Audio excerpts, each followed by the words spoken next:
You want to know the greatest sin I ever committed? I cast out a demon and it promised to return.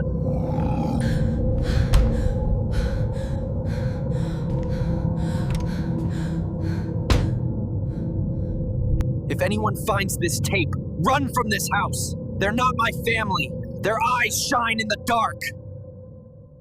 I don't expect you to believe me. Most of the time, I don't even believe myself. I've been a priest for over 30 years, and in that time, I've seen things that would make any man abandon his faith or go mad with fear. Today, I've decided to tell everything, to confess, not to seek forgiveness, but to warn you. It doesn't matter where you are right now, in some big city surrounded by concrete and neon, or in a forgotten little town. Evil doesn't choose its ground. It thrives where no one's looking.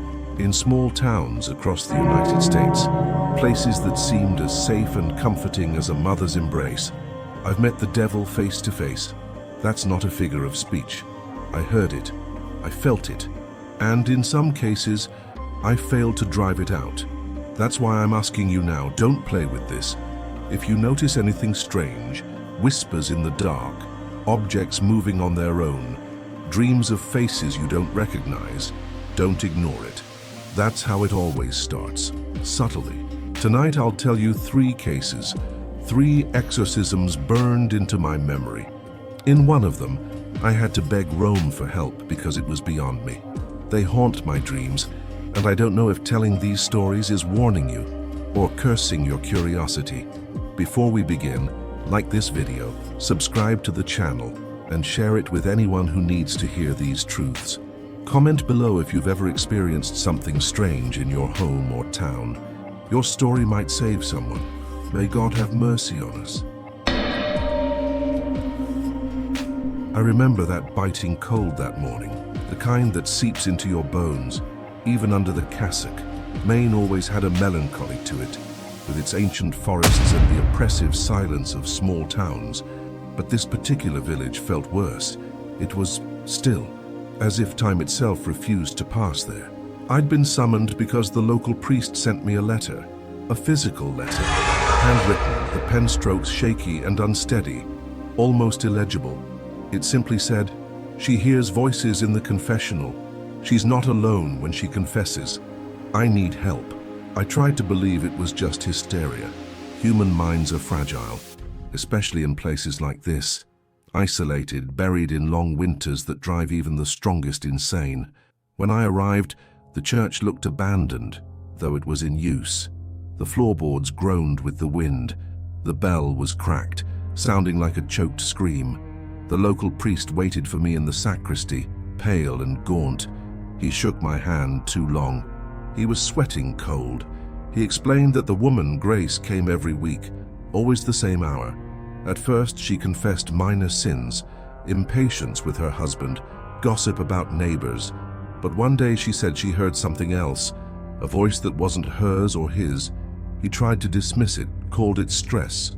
But she came back the next week, shaking, telling him the voice cursed at her in a language that sounded like growling.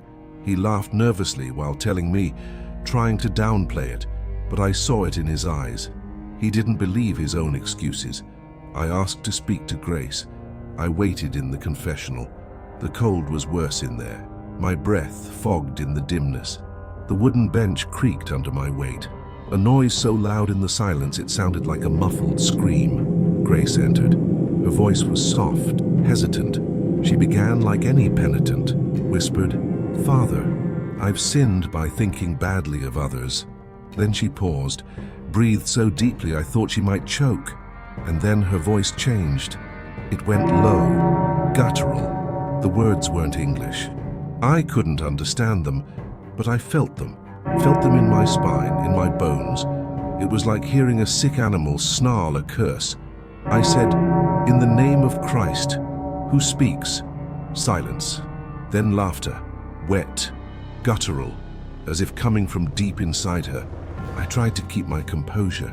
The confessional trembled slightly. I noticed the inner walls. They were scratched. Layers upon layers of old gouges, some stained with what looked like dried blood. She bolted out before I could stop her. Outside, the local priest waited, shaking. He asked me, "You saw it, didn't you? You heard it?" I told him to stay calm, but inside me, a certainty grew. This wasn't delusion. I'd seen signs before, but never this strong, this early. That night I stayed in the rectory. The wind howled through the window cracks like a wounded child. I prayed, but my mind wandered. Who or what was speaking through grace? Why this forgotten town? Around midnight, I heard knocking at the door. 3 slow, deliberate knocks. I rose with my flashlight shaking in my hand, opened it. No one. But on the step was a crumpled piece of paper, torn from some ancient book. Latin. A fragment of an exorcism, written backward, mocking. I returned to bed, but never slept again. The next morning, I went back to the church. I noticed new scratches on the altar, shallow grooves, like something sharp had traced symbols there in the night. The local priest was crying when I found him. He said Grace had vanished, left in the night with nothing but a shawl. That's when I knew I had no choice. I had to find her, and I had to pull it out of her, because if I didn't, it would spread. And in this frozen, isolated place, no one was coming to help. Finding Grace didn't take long. The town was too small to hide something for long. Someone said they'd seen her walking into the woods around the old graveyard. That place had its own legends. Residents claimed the ground wouldn't hold the dead, that coffins cracked open as if the earth spat them out. I went with the local priest. He was so shaken I had to grip his arm to keep him moving. The tall grass slashed at our legs. The wind sighed through the bare trees like a dying man's breath. We found her huddled near a toppled gravestone. Her shawl was filthy with dirt and rotting leaves, but the filth wasn't what frightened me. It was the silence. That suffocating, loaded silence, like the world was holding its breath for something terrible. I called her name. Nothing. I stepped closer. She lifted her face. Her eyes were milky, almost completely white, but she was smiling, a wide, broken-lipped smile that bled down her chin. I whispered a psalm. She laughed, a high, discordant, almost childlike sound, but dripping with hatred. She spoke in Aramaic again, but this time it was fluid, confident, like a native speaker. I fell to my knees. The local priest vomited. She stood, slow and jerky, like a puppet pulled by cruel strings. I was frozen, watching her turn and walk back to the trail as if she owned that cursed graveyard. I knew then I couldn't wait. We had to act. The next day, after a sleepless night, I announced a special mass, told the people we'd pray for health and protection. The church filled, old folks, children, entire families. Grace stood at the back, motionless. I preached about the power of goodness, but I could see her, that white-eyed stare, the smile that flickered like something alive crawling under her skin. When communion came, she moved. The floorboards shook with her steps. The congregation parted for her, a living corridor of terror. She didn't speak. She just came. I lifted the chalice, ordering her to stop. She laughed. Her laugh bounced around the vaulted ceiling, multiplied like a chorus of demons. That's when it began. She screamed. It wasn't a human scream. It was raw, primal, deep enough to shake the glass in the windows. The floor seemed to quake. Dust fell from the rafters. People ran, pushing over pews, children screaming. Grace twisted, her spine bending unnaturally. Her hands curled into claws, nails splitting and bleeding. The flesh on her face stretched tight like something inside was pushing out. I shouted the ritual. My voice cracked, but I kept going. The local priest sobbed, curled in a corner. She repeated my words, but backwards, twisted, spat like curses. At one moment she collapsed, gasping. I stepped forward. She shot up and spat blood onto my chest. It stank, acidic, burnt. I kept praying. The air felt like lead, pressing against my ribs.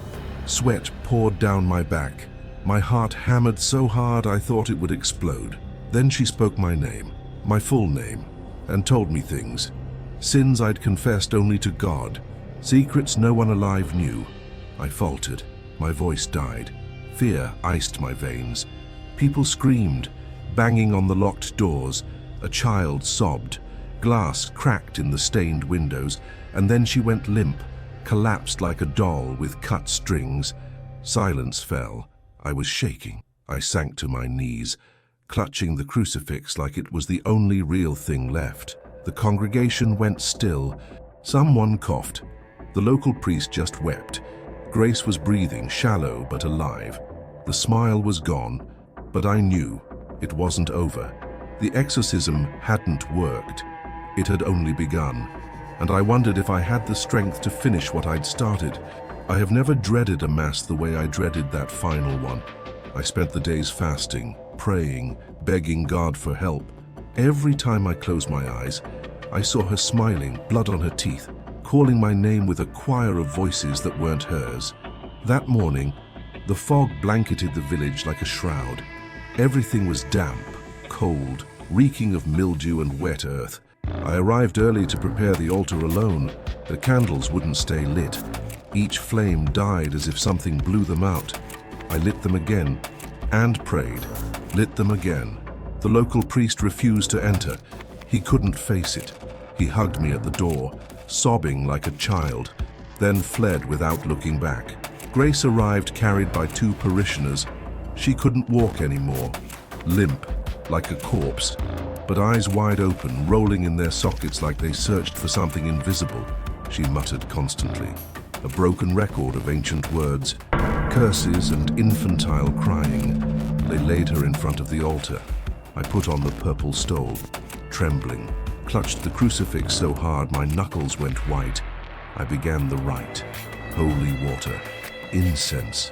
The wind rattled the broken bell outside like demonic laughter. She screamed, so loud the stained glass shook. The floor quaked. Dust rained from the ceiling beams. I kept praying. She turned her face to me, voice deep. She called me by name, told me I didn't deserve forgiveness, said she knew what I'd done in Boston. Boston, a woman I couldn't save, a possession that ended in suicide. No one alive knew. Grace laughed. Her body writhed, spine arching like it would snap. Veins bulged in her throat. Her stomach swelled, pulsating like something inside was trying to claw its way out. I chanted harder. She shrieked and spat blood.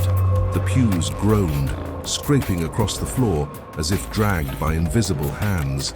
The windows slammed shut with thunderous force. Then marks appeared on her flesh. Symbols I recognized from forbidden grimoires in the Vatican's archives, burned into her skin like seared brands. Smoking, the air filled with the stench of roasted meat. She laughed and screamed at once. Voices layered, male, female, childlike, serpentine. My crucifix shook. Pressure crushed my chest. I fell to my knees, coughing. The air stank of sulfur, thick enough to choke. She stared at me, eyes black, bottomless. You cannot cast me out. She is mine. I was here before you were born. I bellowed the final words of the rite until my throat tore. The wind inside the church became a hurricane. Candles exploded. The altar shook violently.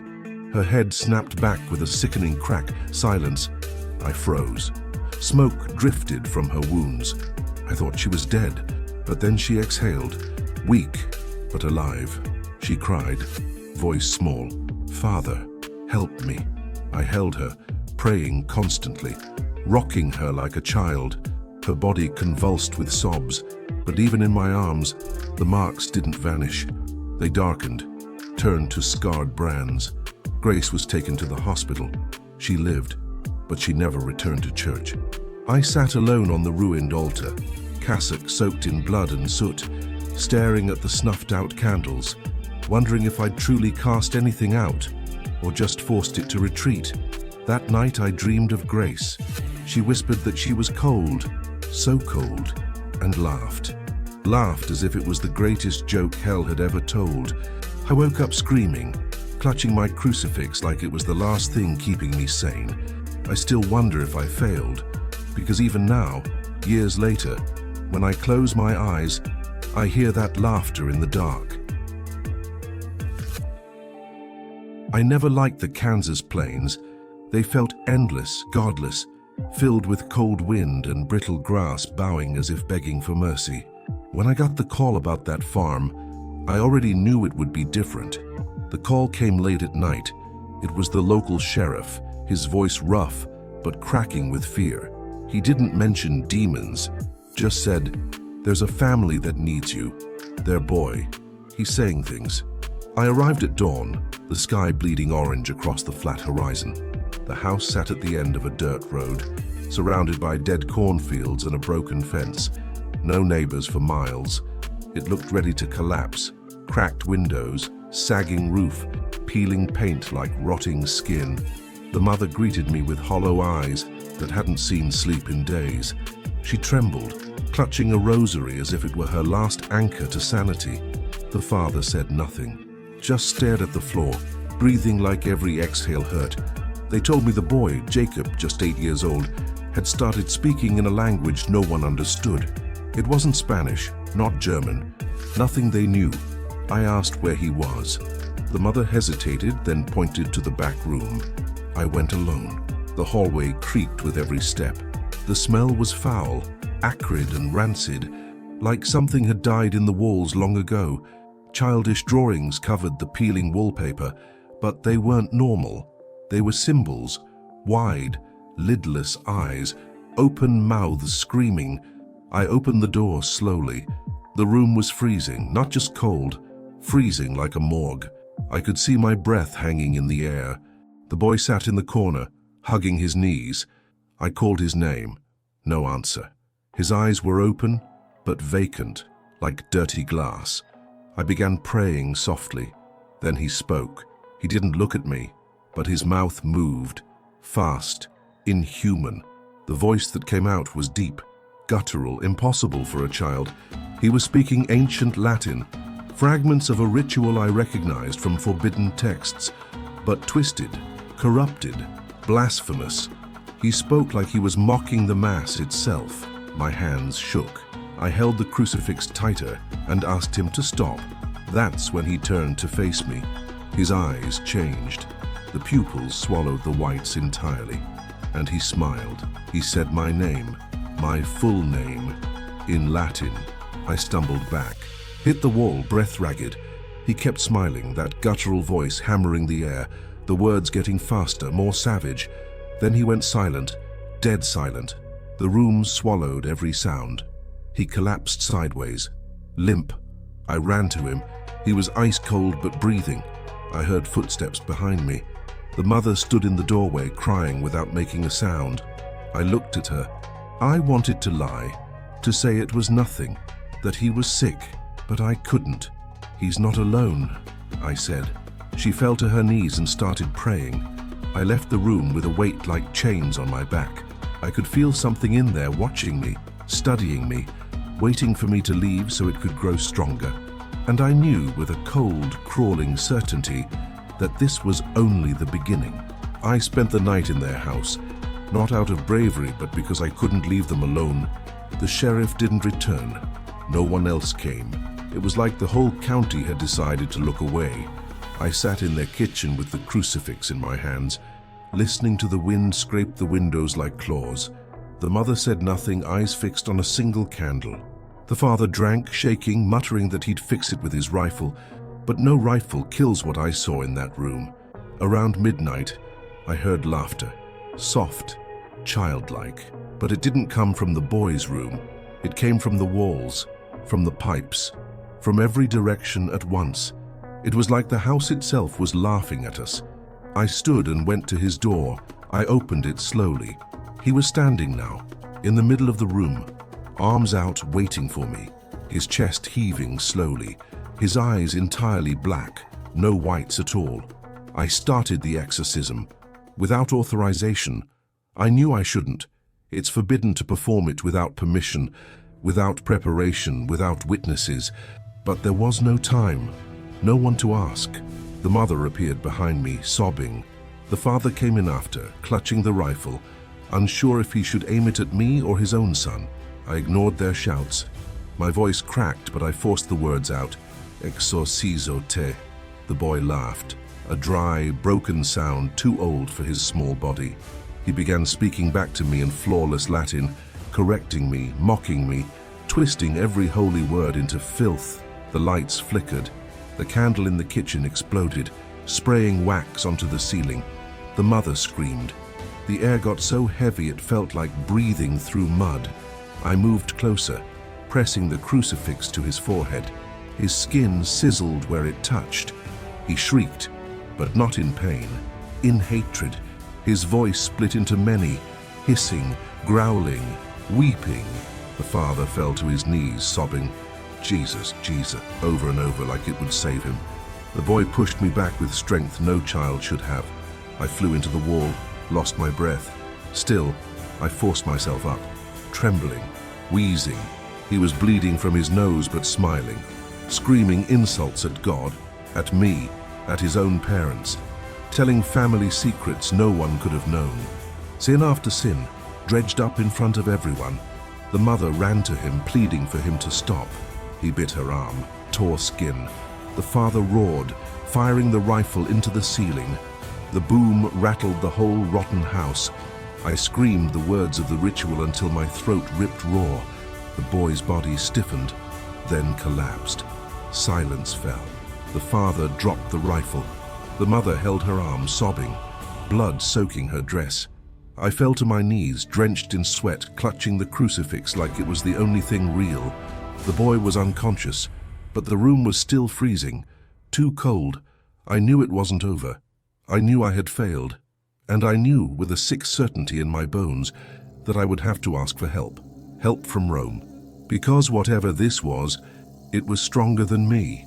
I spent the rest of the night kneeling on that cold wooden floor, praying, mumbling fragments of psalms that felt hollow on my tongue.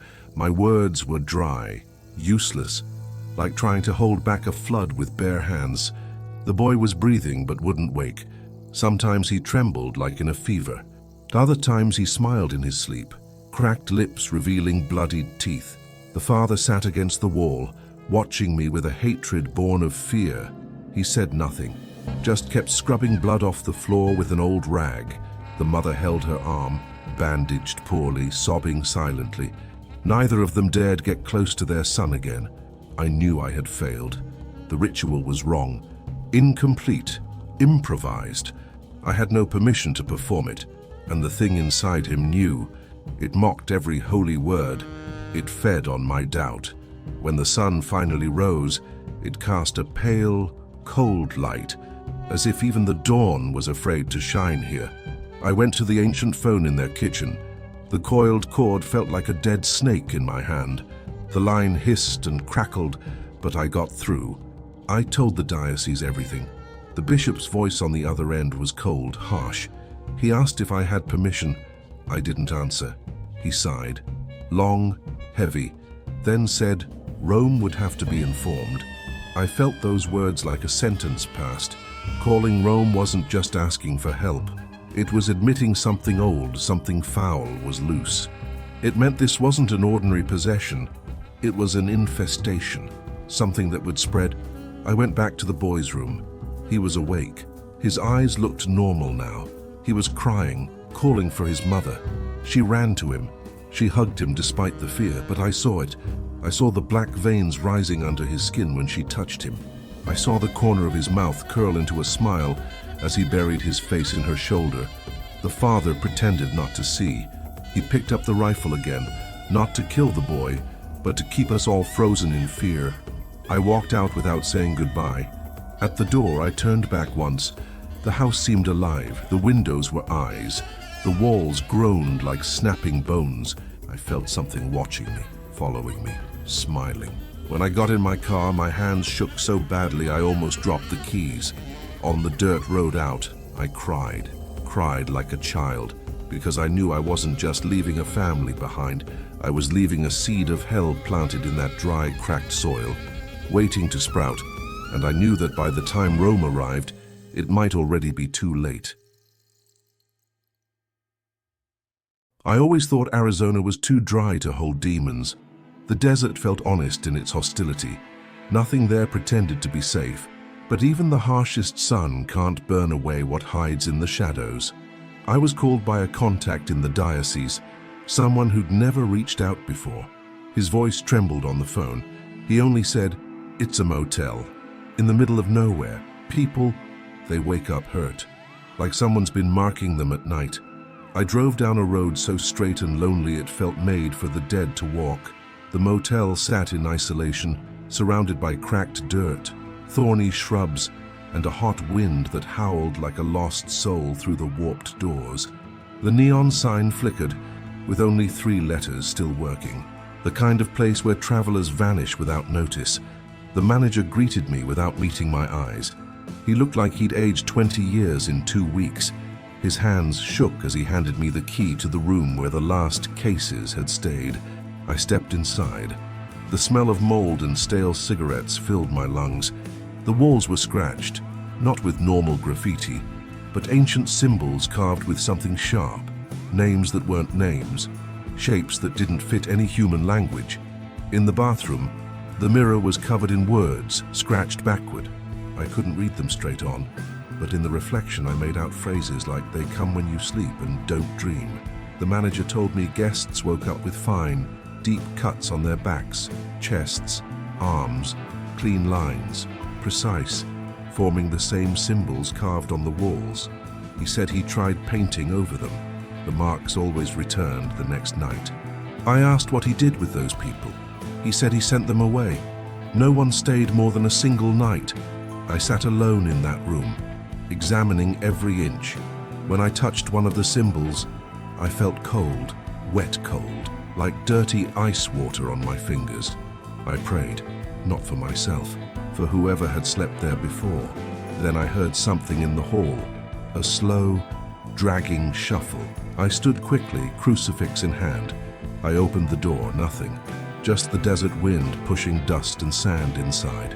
I closed the door carefully, leaned my back against it, took a deep breath. I knew that night would be long, because there was something here, and it didn't need permission to enter. It only needed you to sleep. Night fell like a lead blanket over the desert. The wind howled like a chorus of the damned, whipping dust against the cracked windows. I knelt on the filthy floor of that room, reciting prayers, but every word felt weaker, like something in the air swallowed them before they could reach heaven. The air itself grew heavy, oily, like breathing the sweat of rotting flesh. At one point, I heard the mattress creak on its own. I turned with the crucifix raised.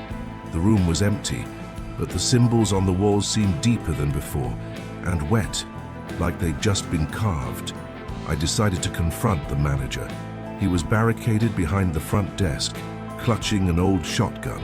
His eyes were wild with fear. "They're here," he whispered. "Listen." I did, and in the wind, there was something else. Voices, but not human whispers. Growls, wet cracking sounds, choked sobs. He begged me to leave, said he didn't want to see it happen again. He told me about a pregnant woman who'd stayed there, woke up screaming, symbols carved across her belly. The baby hadn't moved since. My stomach turned, but I didn't leave. I went back to the room. I prepared my kit, an improvised exorcism. No official authorization. I didn't care anymore. Rome didn't know what this was, neither did I, but I couldn't let it stay here. I began the prayer, flinging holy water into the corners. The bulbs flickered. An unbearable stench filled the room, burned meat mixed with sewage. Then the mattress sank as if someone lay on it. Springs groaned, but no one was there. I kept praying. A sound rose from the walls, scraping, claws on the other side. My words twisted in my mouth. My tongue felt swollen. I fell to my knees, dizzy. That's when I felt it on my own arm. Thin cuts opened along my skin. Lines appeared on my forearm, neat as scalpel incisions. Blood ran warm and bright. They spelled words, ancient Latin curses. I screamed, pressed the crucifix to the cuts. My skin hissed, smoking. The wounds closed, blackened like burned paper. But then I saw the mattress. It wasn't just sinking anymore. It was inflating, swelling like something was growing inside.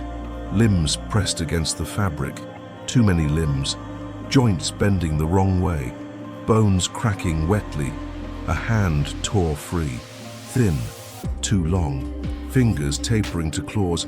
It called me. In my voice, "Father!" I crawled backward, holding the crucifix so hard it hurt. I kept chanting. The sound in the room became deafening. Laughter, baby cries, women screaming, all layered over one another. The light bulbs exploded. Darkness swallowed me. I kept praying even though I couldn't see. Felt something brush past, freezing cold, reeking of death. Then silence, total silence. When I turned on my flashlight, the mattress was empty. The symbols on the walls were dry, but I knew it hadn't left, just retreated, because I felt the words burned into my arm, pulsing, crawling under the skin. I knew I'd let something loose in the desert, something that wouldn't stop until it marked someone else. I left at sunrise. There was no farewell mass, no solemn blessing, just me driving down that two-straight road with the sun turning the sand the color of blood. The manager didn't see me off, but before I left, he slipped a note onto the counter. "Don't come back. It doesn't end. They always return." I kept that note like a useless charm. For days I drove with the wind howling in my ears. But it wasn't just the wind. It was that voice, perfectly imitating mine, saying "Father" sweetly, mockingly. When I reached the convent, I locked myself in the chapel. The crucifix trembled in my grip. I tried to pray, but the words slipped away like water through broken fingers. I looked at my arm. The scars were there, thin and pale, but when I pressed on them, something moved beneath the skin like worms. I didn't tell the bishop everything, just said the motel was cursed, that it needed a formal exorcism. He promised to send someone. 2 weeks later, I got a letter. Another priest had gone there. The manager was dead. They found him behind the front desk. Arms covered in cuts, symbols carved deep and deliberate. On the office wall, written in his blood, a single message: "He is marked." The new priest spent one night there. He left without finishing the rite. Said something came into his room at midnight. Didn't see it, but woke with fresh cuts on his chest, arranged in circular, alien patterns. He asked for reassignment. He's in a monastery now. No one else volunteered to go. The diocese closed the case, said there was no way to proceed at this time. The motel is still there, forgotten in the desert. Truckers talk about it now and then, about waking with strange aches, dreaming of voices that aren't theirs, finding small cuts on their backs in shapes they don't understand. I know it will keep happening, because I marked that place, because I failed. And when I try to sleep, I feel the scars on my arm burn, like they're reminding me, "You are ours, you always will be." I don't tell these stories to show off, or to scare you for fun. I tell them because I lived every curse burned into my memory, like scars that never heal. The church taught me to hunt evil, but no one warned me it could smile with my own face, that it could seep into humble homes in Kansas, old churches in Maine, forgotten motels in Arizona, that it could mark not only its victims, but the ones trying to cast it out. These stories didn't end when I closed the ritual book, or when I ran to save my own sanity. They go on alive, pulsing in places everyone forgets, waiting for new bodies, new voices to mimic. And I want to leave you with a warning. When you hear something whispering your name in the dark, don't ignore it. When you find strange marks on your skin in the morning, don't convince yourself it was just a dream. And when you feel impossible cold in a locked room, know that you are not alone, because evil feeds on denial, and it is never satisfied. If you made it this far, I ask you, like this video, share it with anyone who needs to hear these stories, and subscribe to the channel so you don't miss any warning I still have the strength to give. Comment below if you've ever seen or lived through something you can't explain.